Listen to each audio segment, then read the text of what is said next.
ulfaatus biyyaadhu waa'ee koo caallisee tannisaa naaf jira waaqni koo wanti darbatamu yoo jege keessa koo sitti gatennisaa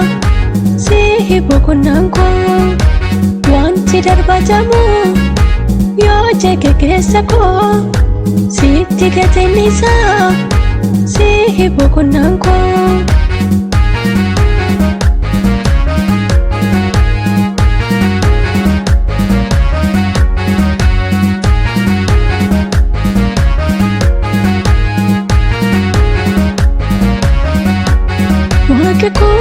Si waliin bareeda adeemsi koo si biraayi nafuu sirra kaawwadheera ija koo waaqa koo si waliin bareeda adeemsi koo si biraayi nafuu sirra kaawwadheera ija koo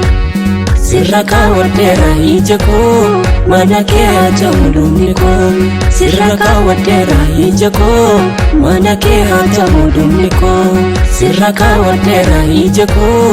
mana kee hajamu dhumni koo sirra kaawwadheera ija koo mana kee hajamu dhumni koo.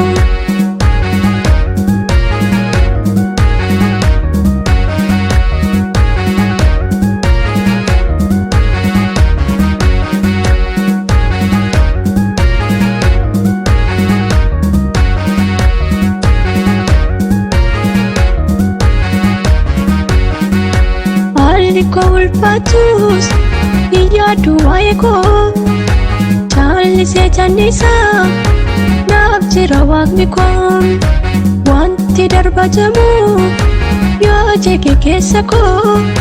sitti gatennisaa sihi boqonnaan koo wanti darbatamu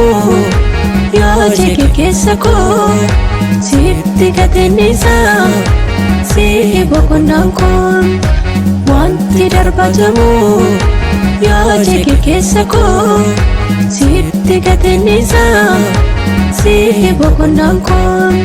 Utus hin taane waaqa koo maaltu dhufe addeena dhaabata galatoomii abbaa oolmaa koo arrabni koo maqaa kee faarfata arrabni koo maqaa kee faarfata arrabni koo maqaa kee faarfata arrabni koo maqaa kee faarfata arrabni koo maqaa kee faarfata.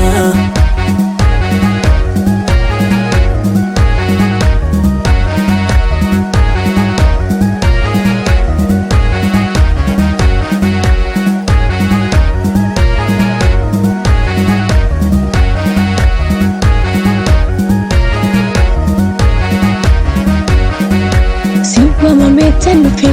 bakkan badeef kaleessaa iddoon argama kooti karma kee odeessaa simbamameetti nufi bakkan badeef kaleessaa iddoon argama kooti karma kee odeessaa arraddan akkahee maafansi ganaan guutummaa bara koosiif banan deemaa maqaa kee hundumaattan himaa maqaa kee addunyaattan himaa maqaa kee addunyaattan himaa maqaa kee addunyaattan himaa maqaa kee addunyaattan himaa maqaa kee addunyaattan himaa maqaa kee addunyaattan himaa maqaa kee addunyaattan himaa maqaa kee addunyaattan himaa.